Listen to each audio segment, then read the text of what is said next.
Bienvenidos y bienvenidas al laberinto del conejo. Antes de empezar este video, quiero preguntarte y que me respondas con total honestidad. ¿Tienes alguna idea de quién es Jacobo Grinberg?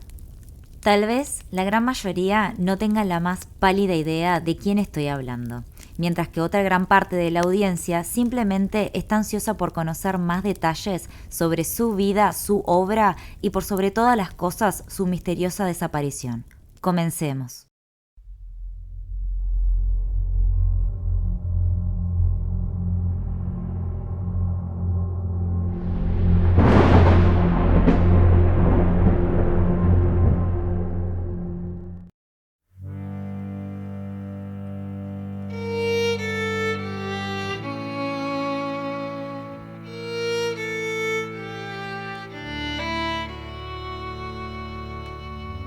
Jacobo Grinberg era, o aún es, un psicólogo y neurofisiólogo mexicano nacido el 12 de diciembre de 1946. A la joven edad de 12 años perdió a su madre a causa de problemas cerebrovasculares y presenció de primera mano su deterioro físico y mental. Si bien esta experiencia fue traumatizante, a raíz de la misma, el preadolescente descubrió a qué se quería dedicar cuando fuera mayor. Los años pasaron y un Jacobo más adulto, pero con una mente inquieta y curiosa, decidió inscribirse en la carrera de psicología en la Universidad Nacional Autónoma de México. Al graduarse de allí, decidió continuar sus estudios y se mudó por 2 años a Nueva York, Estados Unidos, en donde consiguió su doctorado. Jacobo quiso regresar e instalarse en México, y fue ahí cuando decidió fundar su primer laboratorio. Algo que vale la pena mencionar es que cuando hablamos del Dr. Grinberg, hablamos de una persona que no se destacó precisamente por poner su atención en estudios muy tradicionales. Uno de sus grandes sueños y una temática recurrente en sus investigaciones era poder comprender la relación entre la materia y la mente humana, es decir, la relación que existe entre lo que pensamos y cómo eso influye en nuestra realidad. Gracias a su metodología de investigación poco convencional, logró conectar dos mundos aparentemente opuestos, la ciencia y el chamanismo. Entender la complejidad de la mente humana siempre fue el objetivo principal de su trabajo, pero es importante saber que a los inicios de su carrera, Jacobo solo contemplaba los puntos de vista puramente científicos, es decir, que él creía que las respuestas a los misterios de la vida solo se podrían descifrar a través de complejos estudios y experimentos avalados por la comunidad científica. Pero todo esto cambiaría una vez que Jacobo conociera a un ícono del chamanismo en la historia mexicana, una mujer llamada Bárbara Guerrero, mejor conocida como Pachita. Jacobo escuchaba historias sobre esta chamana que residía en México y de la cual se decía tenía habilidades sobrehumanas. Se decía que Pachita era capaz de diagnosticar una gran variedad de enfermedades con tan solo mirar a la persona, y que operaba de forma exitosa a sus pacientes sin tener conocimientos médicos. Escéptico, pero algo fascinado con estas historias, Jacobo se propuso hacer un corto viaje de 3 días para conocer a esta mujer y, de ser necesario, exponerla si descubría que era un fraude. Jacobo emprendió su viaje hacia la residencia de Pachita, pero el viaje dio un giro inesperado cuando el doctor cambió sus planes de una visita de 3 días en la residencia de Pachita y la cambió por una estadía de 2 años. Lo que él vio con sus propios ojos es algo que cambió por completo la forma que tenía de entender las capacidades y los límites del ser humano. Los hechos, dijo, no, si yo no he dicho que yo admita la posibilidad, yo he dicho que son reales. Es decir, yo no creía en esto hasta que se me empaparon las manos en la sangre de Pachita, y tienen ustedes a Grinberg, que ha estado con ella horas y horas también, y luego al día siguiente me tenían que sacar. ¿Quién es Pachita? Pachita es una curandera mexicana que con un cuchillo abría vientres y abría cráneos y abría de todo, y sacaba de todo, absolutamente. Vamos, yo soy un científico, yo tengo un laboratorio, estudio la actividad cerebral, la fisiología cerebral, y me invitaron a conocer a esta mujer Pachita y a sus operaciones.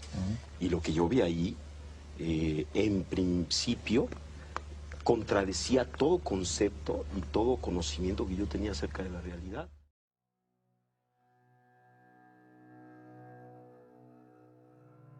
El Dr. Grimberg ha descrito en varios de sus libros y en múltiples entrevistas que vio filas de hombres, mujeres y niños que llegaban todos los días hasta la residencia de Pachita y esperaban lo que tuvieran que esperar para obtener su turno con la curandera.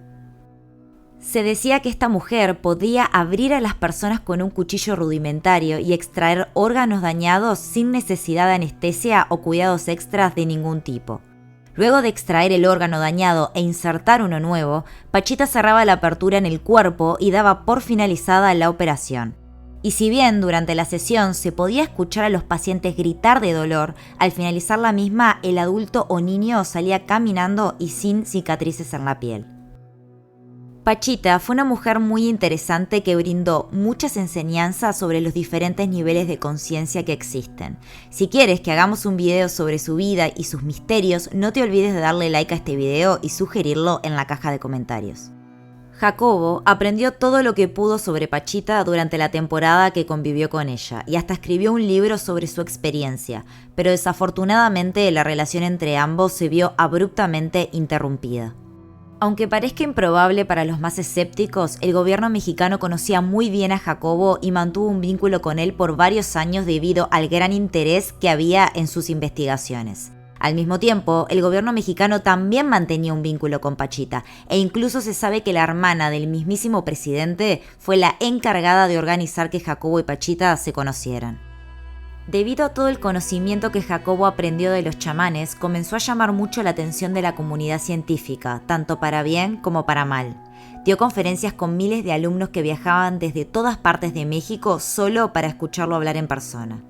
Escribió y publicó aproximadamente 50 libros sobre temas no tan relacionados a la ciencia tradicional, tales como la meditación, el chamanismo, la expansión de la conciencia y mucho más.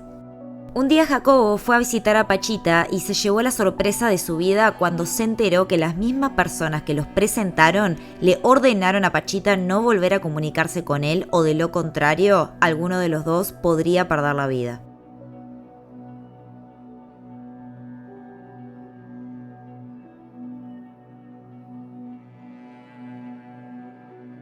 ¿Por qué al gobierno le preocupaba que una chamana y un científico sean amigos? Nos da una idea de qué trata realmente esta historia.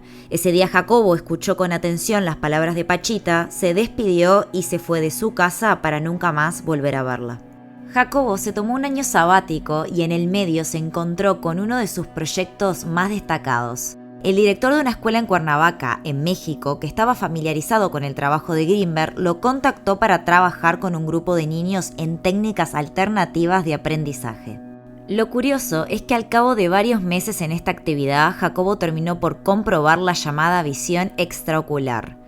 Había varios ejercicios de meditación y concentración que los niños tenían que hacer todos los días. Generalmente, estas sesiones empezaban con Jacobo indicándoles que visualizaran una luz brillante en su entrecejo y respiraran con tranquilidad y conciencia. Jacobo era capaz de guiarlos y hacerlos entrar en un estado de conciencia muy profundo. Al final de esta meditación, a los niños se les vendaba los ojos y les colocaban en sus manos una fotografía que no habían visto antes. Quedó registrado que luego de meses de estas prácticas, casi el 100% de las veces estos niños eran capaces de describir con lujo de detalle lo que había en esas imágenes. Las veían de forma precisa, no con sus ojos, sino con sus mentes. La mayoría de los niños amaban estas experiencias, ya que era similar a tener superpoderes. Describen viajes astrales e incluso podían ver a sus familiares en sus casas mientras ellos aún estaban en la escuela haciendo estos ejercicios de meditación. El problema comenzó poco después cuando algunos de los niños dejaron de participar en las sesiones, ya que decían que a veces podían ver seres extraños y aterradores que les hablaban y les provocaban mucho miedo. Pero este no fue el motivo principal por el cual la investigación fue pausada. El verdadero motivo por el cual los padres y los profesores de los chicos entraron en pánico fue cuando los niños, al parecer, desarrollaron nuevas habilidades, tales como adivinar sus pensamientos e incluso mover objetos a distancia. Esto desafió todo entendimiento que tuvieran de la realidad que conocían y al final de 6 meses de trabajo, el director de la escuela puso fin a los entrenamientos. Jacobo continuó avanzando por su cuenta y desarrolló uno de sus trabajos más importantes y reconocidos a nivel internacional, la teoría sintérgica. Este análisis se haría súper extenso si tocamos este tema el día de hoy, pero es tan relevante que vamos a hacer un video exclusivo sobre la teoría sintérgica. Así que no te olvides de suscribirte y activar las notificaciones si quieres ver la siguiente parte de este video. Continuando con la historia, uno de los últimos trabajos que el doctor estaba desarrollando antes de desaparecer era el de potencial transferido, es decir, el estudio de la interacción que existe entre un cerebro humano con otro cerebro humano. Los estudios sobre el potencial transferido comenzaron, y en pocas palabras, el mismo consistía en poner a dos individuos meditando juntos. Luego de un tiempo eran separados y mientras que al primero se lo situaba en una habitación, al segundo lo ponían en otra habitación diferente y completamente a oscuras. Al primer sujeto se le provocaron estímulos luminosos como apuntarle con una linterna, y eso quedaba registrado en su cerebro y en sus resultados también, lo cual era totalmente esperable. Lo que no fue tan esperable fueron los resultados del electroencefalograma del segundo sujeto. Este no había recibido ningún tipo de estímulo, pero sin embargo, en el registro cerebral apareció un estímulo luminoso con la misma forma y en el mismo lugar que en los resultados del primer sujeto. Esto indicaba que dos personas que meditan juntas crean una conexión que se mantiene aunque se alejen una de la otra. De alguna forma, como cuando nosotros no percibimos con nuestra vista los sonidos o las vibraciones, pero sabemos que existen, hay algo que conecta a los cerebros humanos entre sí, y lo que uno siente o experimenta puede ser captado por otra persona. ¿Alguna vez te ha pasado de sentirte eufóricamente feliz o por el contrario muy triste de la nada? O sentir que esa emoción que te invade no es realmente tuya. Si te ha pasado, tal vez esta teoría podría ayudarte a comprenderlo. A raíz de estos resultados, Jacobo decidió ir un paso más allá. En conjunto con una colega de la India, se propusieron realizar el mismo experimento, pero con el primer sujeto situado en México y el segundo en la India. Jacobo y el resto de su equipo consiguieron los permisos, los equipos y los recursos necesarios para poder llevar a cabo el experimento, el cual comenzó a ser de interés público. Si los resultados eran los esperados por Jacobo, la ciencia como la conocemos hasta el día de hoy hubiera cambiado para siempre. Pero lamentablemente ese experimento jamás sucedió. En 1994, y a sus 47 años, a días de comenzar con el experimento, el Dr. Jacobo Grinberg desapareció de la faz de la Tierra. En esa época, los celulares no eran algo común y mucho menos los smartphones o redes sociales, por lo que mantenerse comunicado no era tan fácil como en estos días. Los familiares y amigos de Jacobo estaban acostumbrados a sus largos e imprevistos viajes, por lo que nadie entró en pánico y asumieron que se había ido a la India como tenía previsto. Un tiempo después, el 12 de diciembre de ese mismo año, era el cumpleaños número 48 del doctor, y su hermano con el resto de la familia le hicieron una fiesta sorpresa, pero Jacobo jamás entró por esa puerta. Las clases y seminarios que Jacobo daba y a las cuales jamás faltaba comenzaron y aún no había ninguna señal de vida por parte del doctor. Es a partir de este momento que entra en juego una persona que no habíamos mencionado hasta el momento y es crucial en esta historia, su esposa Teresa Mendoza. Teresa fue parte del segundo matrimonio de Jacobo y es con ella con quien vivía al momento de su desaparición.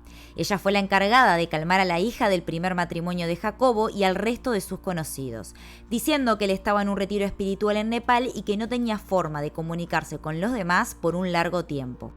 Debido a esta acción por parte de Teresa, el caso de Jacobo no tomó seriedad hasta pasados los 3 meses después de su desaparición, y mucha evidencia fundamental para el caso desapareció con él.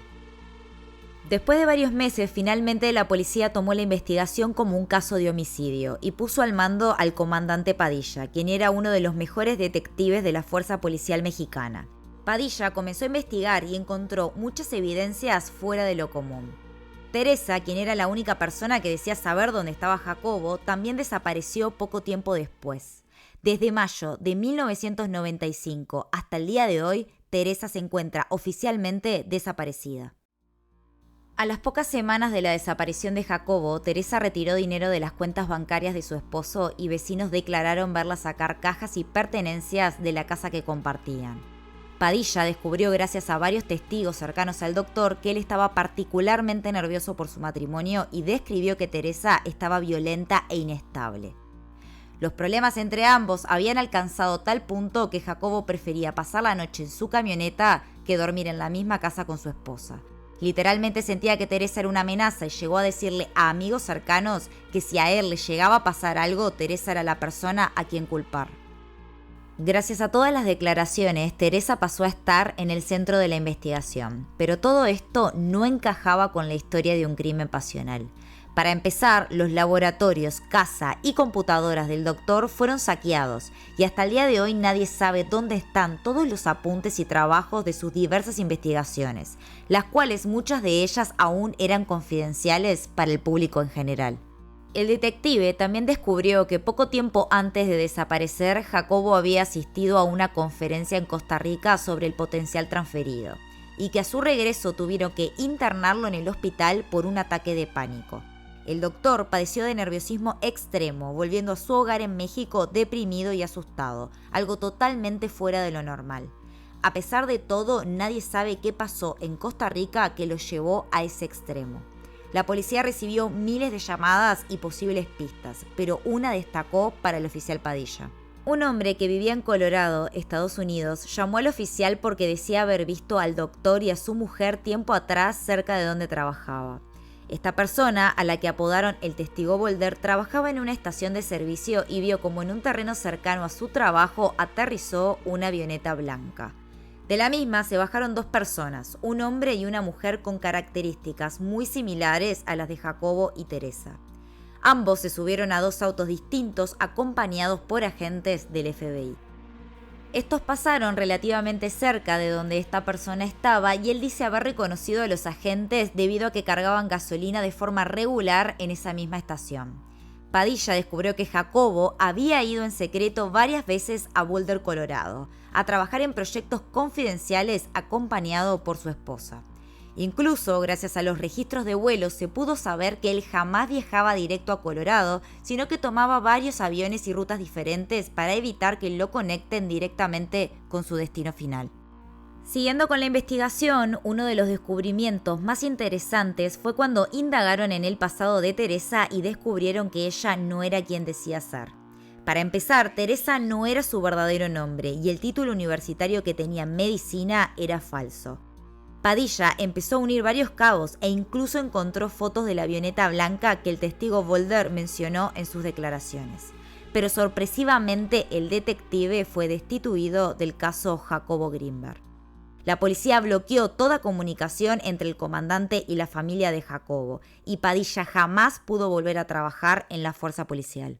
Posteriormente de ahí ya hay una serie de manipulaciones en la policía, me sacan del caso, llega otro comandante, lo envían a Boulder y desmiente todo lo que yo había realizado. Había yo sacado por internet fotos de la pista de aterrizaje. Llega el comandante y me dijo, estás loco, nunca ha habido nada ahí. Es una zona residencial de un club de golf. Nunca se construyó un aeropuerto. Hubo otra presión, la del señor presidente. El señor presidente Zedillo me manda a requerir información. Yo renuncio, forzado, porque me persigue la Procuraduría por robo de autos. Robo de autos, lo menos que tengo. ¿Por qué conmigo? ¿Por qué me desmienten? Está usted loco, comandante, usted no hay nada en Boulder, mire, toque. Eso sí es interrogante. ¿Cómo no va a ser caso especial para mí? ¿Por qué causa tanta polémica esta cosa? Después de la destitución de Padilla, otro detective fue asignado y el caso quedó frío poco tiempo después. Años pasaron y uno de los hermanos de Jacobo, Jerry Greenberg, contó en una entrevista que gracias a un contacto pudo hablar con un nuevo jefe de policía para intentar reavivar la búsqueda y que incluso les dejó una carpeta con evidencias que fueron recopilando a través de los años. Pero la familia volvió a quedar en shock cuando tan solo 3 días después Jerry se enteró de que la policía accidentalmente había perdido el archivo y todo su contenido. Hasta el día de hoy, esa documentación jamás se recuperó. Jacobo jamás fue encontrado, ni vivo ni muerto, y hubo tantas interferencias en esta investigación que hay muchas teorías, pero muy pocas respuestas. En enero del año 2017, la CIA de Estados Unidos desclasificó y puso a disposición del público en general una cantidad aproximada de 13 millones de páginas de documentos confidenciales. En estos documentos se detallan investigaciones y experimentos relacionados con ovnis, control mental, percepción extrasensorial e interrogatorios a prisioneros, entre tantos otros temas. Una de las tantas curiosidades de estos documentos desclasificados es que hay varias investigaciones de psicofisiología, comunicación humana y potencial transferido que pertenecían y están bajo la firma de Jacobo Greenberg. Esto finalmente sostiene las afirmaciones de Padilla sobre la relación de Estados Unidos con la desaparición del doctor mexicano y las inexplicables visitas de Jacobo a Colorado los años previos a su desaparición. Todo esto nos deja preguntas aún más grandes que responder, como por ejemplo, ¿es posible que Jacobo aún esté vivo? ¿Su esposa lo traicionó y entregó a personas que querían sus investigaciones? ¿Alguna agencia gubernamental lo retuvo en Estados Unidos para que continuara sus investigaciones de forma confidencial? Tal vez todas las preguntas compartan la misma respuesta. Pero la incógnita no termina aquí, ya que en el año 2016 la hija de Jacobo denunció que alguien retiró dinero de una de las cuentas bancarias. Desde entonces, ella ha intentado saber quién fue él o la responsable, y a pesar de todos sus intentos, jamás pudo saber quién retiró ese dinero. Sin duda, Jacobo fue o aún es una persona curiosa, inteligente y creativa que tan solo quería liberar a la humanidad a través del conocimiento. Un conocimiento que nos pertenece a todos, pero que lamentablemente fuerzas más organizadas y que operan desde la oscuridad no nos permiten alcanzar. Hoy, a casi 28 años de su desaparición, su familia, sus amigos, sus colegas y todos los que aprendimos de alguna u otra forma gracias a Jacobo, seguimos esperando que algún día regrese a casa. Pues la libertad proviene del conocimiento de ti mismo. O sea, mientras más te conoces, más libre eres. Mientras más te conoces, más puedes ejercer esa libertad. Menos estás sometido a presiones o a aspectos que te evitan ser. Entonces la libertad proviene del conocimiento que tengas de ti. Mientras más conocimiento, más libertad.